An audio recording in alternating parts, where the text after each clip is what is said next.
I can do it. I know I can. I've done it before. So why does the thought of doing it again make me want to cry? Welcome to Divergent Paths. I'm your host, Dr. Regina McMenemy, and this is a podcast for nerdy, late-diagnosed neurodivergent folk. Make sure to sign up for Nerd Notes, my weekly newsletter that takes a deep dive into the topics we discuss on the podcast. Link is in the show description. Today, we're going to talk about something that resonated deeply with my nerd group recently. The difference between capability and capacity. Just because we can do something doesn't mean we have the energy, bandwidth, or emotional space to do it, even if we really want to. Joining me is my fearless co-host Russ, who I am thankful has the capacity to co-host and edit the podcast, especially today. Because this is going to be exactly. so fun to edit. Somehow you got me sick. We haven't seen each other. Somehow I got you sick, even though we live 2 states away and haven't seen each other since September. Exactly. It's a Zoom flu.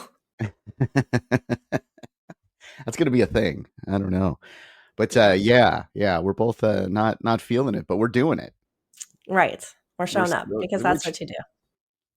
So you said, that you don't have the desire to do it or the want to do it the second time. Right. What about like in this case where we have the need, where we have to get an episode out this week? We have to get an episode out. Right.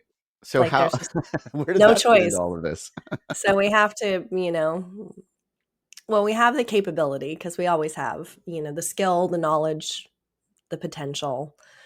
And we have, when conditions are ideal, it's very smooth, right? Right. So conditions are not ideal. So even though we have the skills for it, it's going to be a little challenging.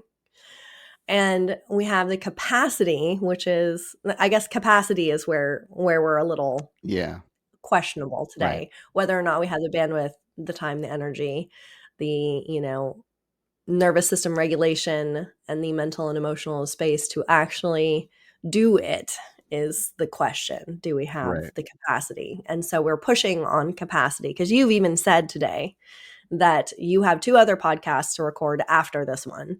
Yeah. And so you are going to just finish your work day, which you have the privilege to be able to do when you are done with those other recordings, because you're like, I'm tired and I don't feel well, so I'm going to do this. Exactly. And my first response to you was, you work too much. So I think that's a good call. Right.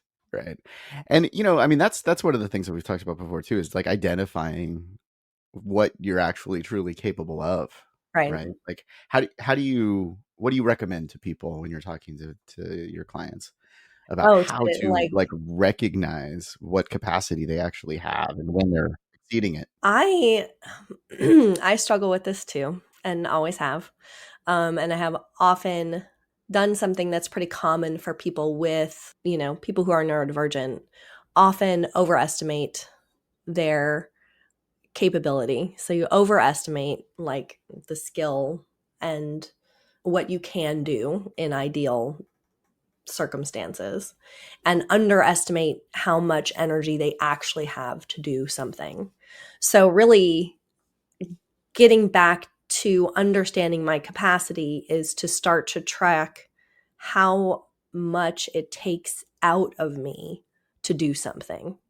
And I think that's the step that was missing for me for most of my life, was missing that piece of looking at how much everything I did took from me. Like, because I would just keep pushing. Like, I wouldn't check in. I didn't do like, can I teach 6 classes? I got offered 6 classes to teach, so I taught 6 classes, right?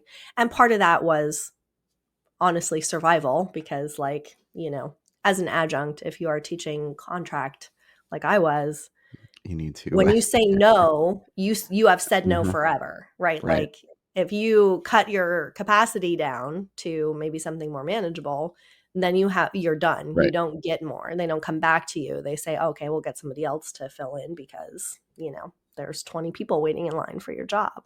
I learned the hard way, like I've talked before, like, this is one of the things that leads to burnout, right?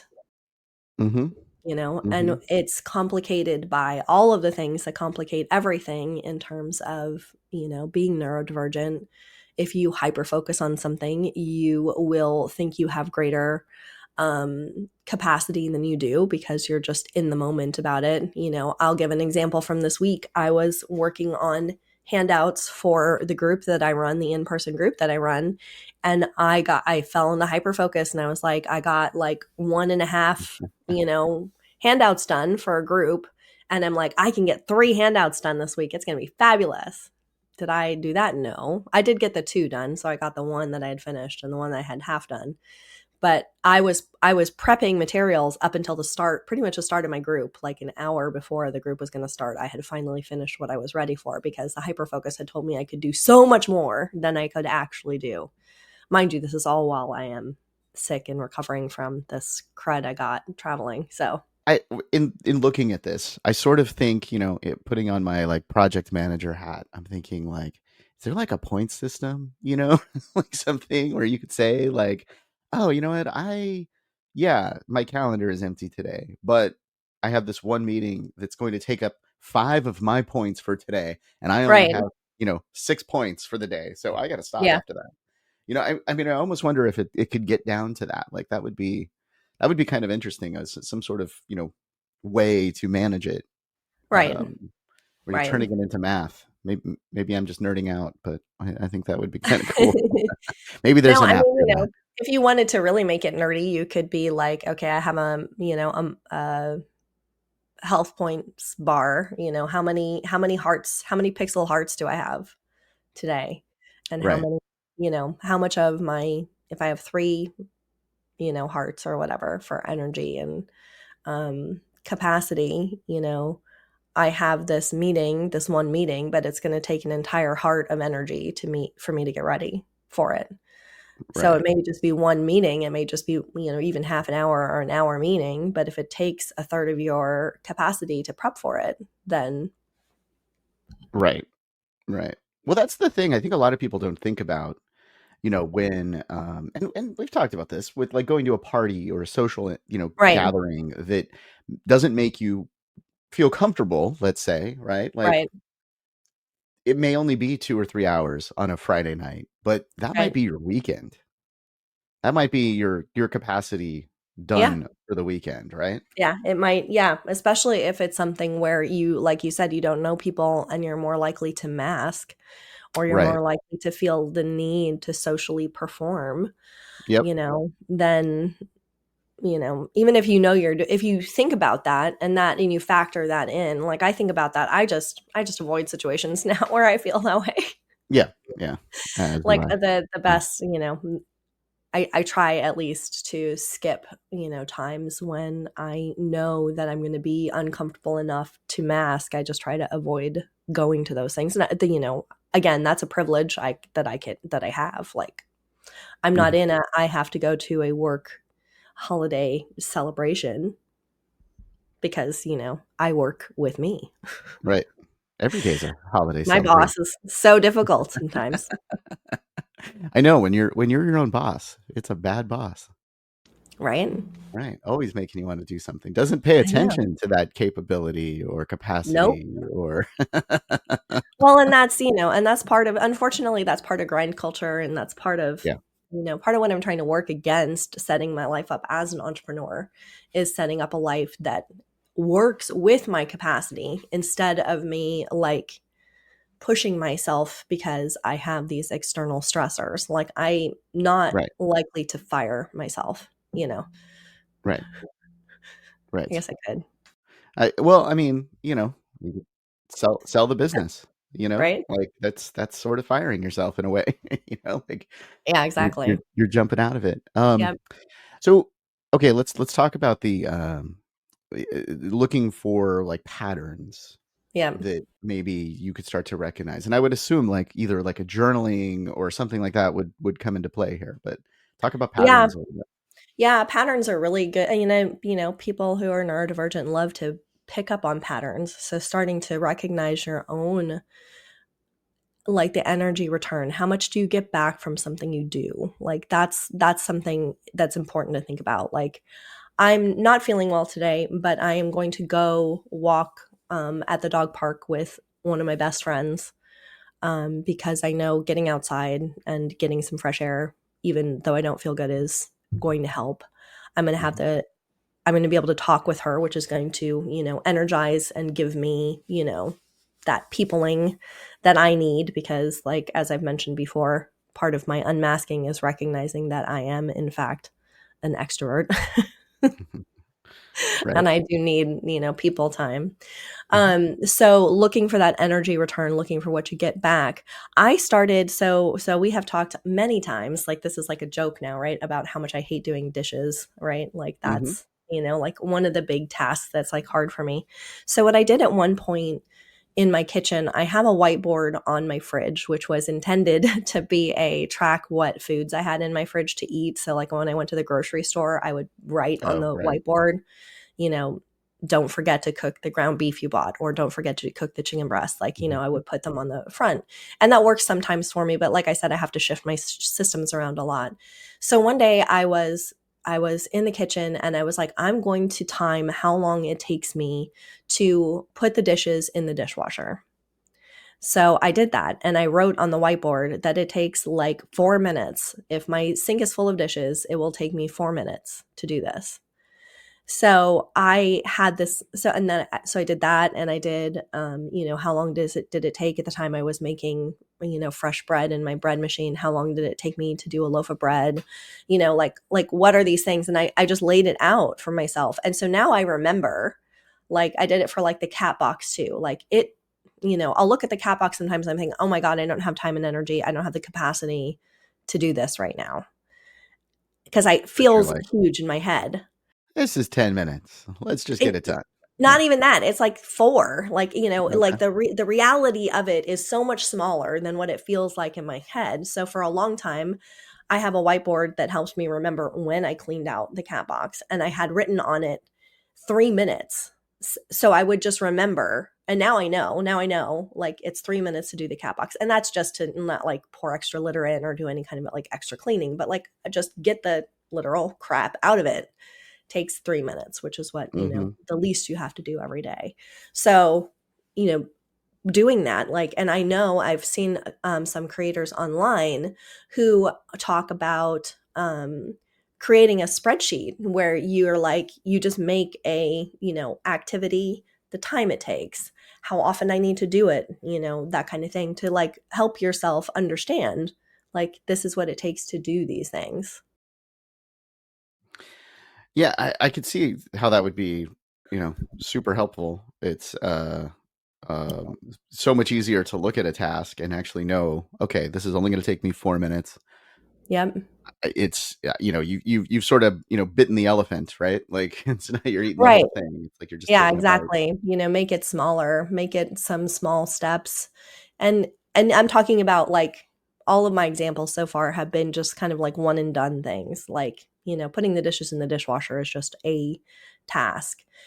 So when you're thinking about this, you want to think also about, like, let's use the holidays for example. Like if you are planning a big dinner to celebrate something over the next, the end of the year, you have to think about how much energy you need to put into planning, shopping, you know, how much time it takes you, when you're going to make things. Like I'll often make something, I'll make the stuffing the night before if I'm making a turkey, that kind of thing. Those different steps. So looking at that, you want to look at what all the steps are in like a bigger project. And Yeah, you could lay out on a spreadsheet too. I know I've seen creators who talk about creating spreadsheets for the holidays, like, you know, assigning, makes and then sense. you go in there and you assign to people, you're bringing the rolls and you're bringing the mashed potatoes or whatever. So, because, Yeah, carbs. yeah. I do that for vacations. Like I'll put together the whole thing of like a big spreadsheet of what to eat What's what in happening different when? cities and what attractions to go visit. Yeah, Sometimes how long it takes, yeah, like what people suggest, uh, cost, things like that, just to try to make it easier because I want to enjoy the vacation, maximize that. Uh, exactly. and I mean, that's what we're doing here. Like, try to maximize your day so that you can enjoy stuff more. Yeah. Um, let's talk about after you complete a task. and the difference between feeling accomplished versus feeling drained after doing a task? That's a great question. And I think this is something that neurodivergent folk struggle with a lot. It's really hard sometimes to get dopamine from finishing things, which is, weird to say.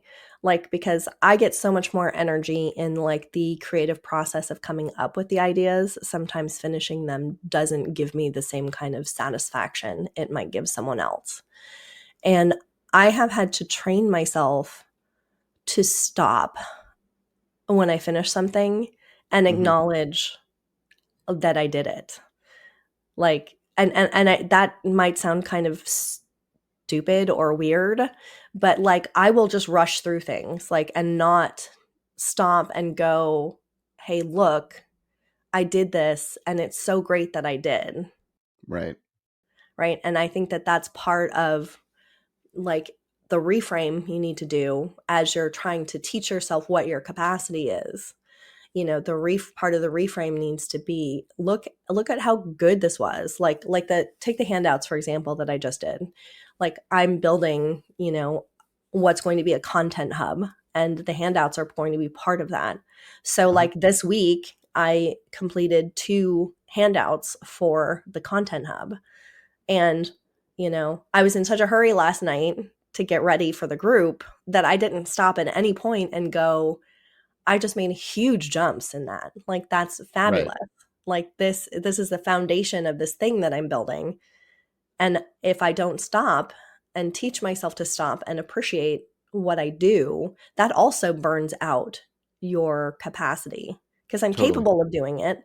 But if I don't like acknowledge and, make myself not make myself feel good, but think it through in a way to say, "Hey, look, I just did this and it's fabulous." Right.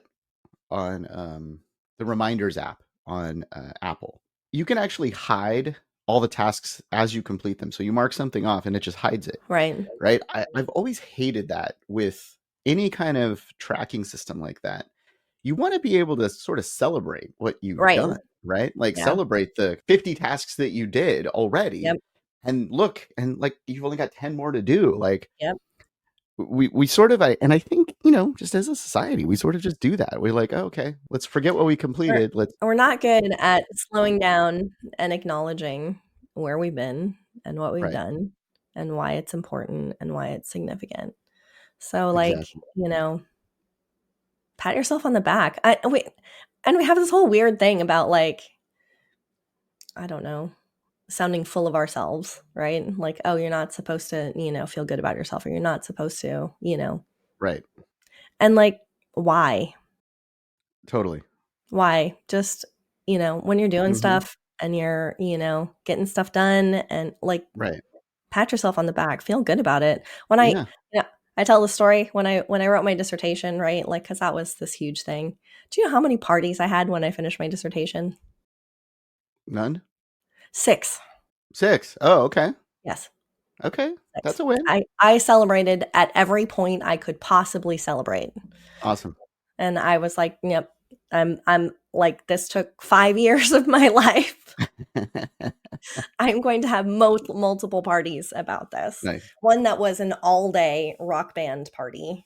Like we started at noon and went until I think 11 p.m. Awesome. Yeah. Yeah. Well, I mean, you have to do that. It's Yeah. got to be done, I think, because yeah, we're not programmed to do that. And I think part of it too is like and I know we're sort of hitting up against time here for the Yeah. episode, but I want to talk about the internal dialogue thing because I think inside we start to say these things, right? Yeah. Like, Yep. talk a little about that before we close. Yeah, I think, that ties to what I just said about like it's not okay for us to pat ourselves on the back, right? To say, God, I did something good, or to even vocalize that, to say that out Hmm. loud. And I think that's because, you know, capability is often driven by shame. Like we have this feeling like we have to do so much, right? Like, or we have to perform, or we have to, Yeah. go, say yes to everything, etc. Hmm. So that when you're talking in your head, are you saying I should be able to do something? Because that's you shaming yourself, right? That's you saying, I should be able to do this. Like I opened with like, oh, this is really something I want to do. So if I can't do it, then something's wrong with me, Yeah. right? And instead framing, I can't handle this right now. I will say I don't have the capacity for this. Like I have been struggling with, some other things I have to manage, like just around the house. And when I look at, my kitchen needs cleaning, or, my garage needs an overhaul again, things like that. I am like, I will should on myself. And I'll say, Right. I should be able to keep up on the garage, or I should be able to keep up on XYZ. And I Uh-huh. don't. And then instead I say, I just don't have the capacity for this right now. And Right. this is a frame that I'm working on, applying to things like that around the house, like, things that for the business, Mhm. sometimes I don't have the capacity. It's fabulous. I had the capacity to write 2 handouts this week. I may not have the capacity to write any next week Yeah. because, in part because I pushed so hard this week, so And like that's okay. it's a push and pull for Yeah. capacity. So Uh-huh. I have worked up a little framework that I'm trying to apply that I hope will be kind of helpful for people. So I call it the CAP. Okay.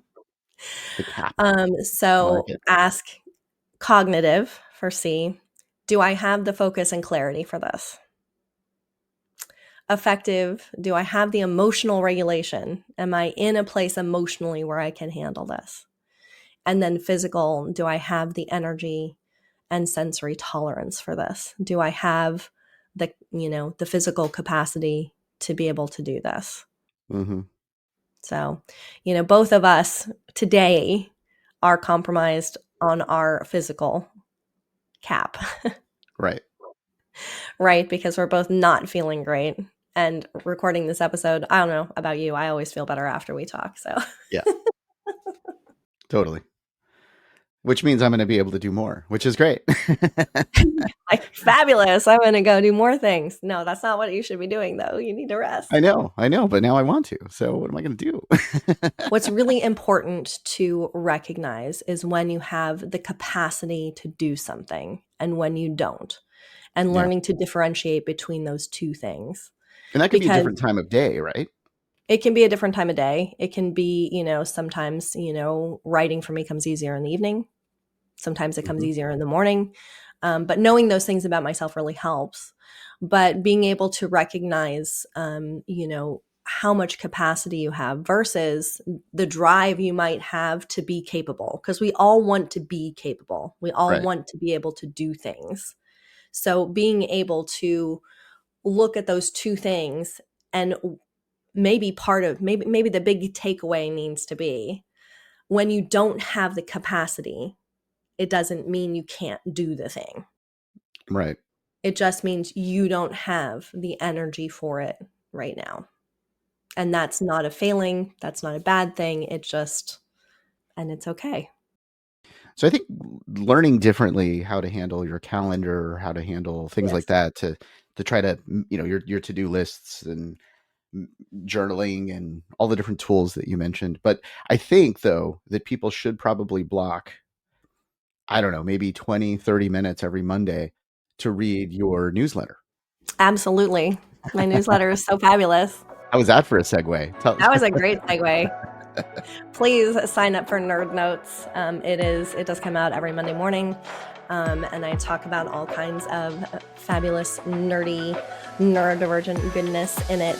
I recently had a faithful reader of it tell me that it is witty and fabulous storytelling. So, Nice. if you want to read stories that help you understand how your neurodivergent brain works, sign up at the link in the show notes.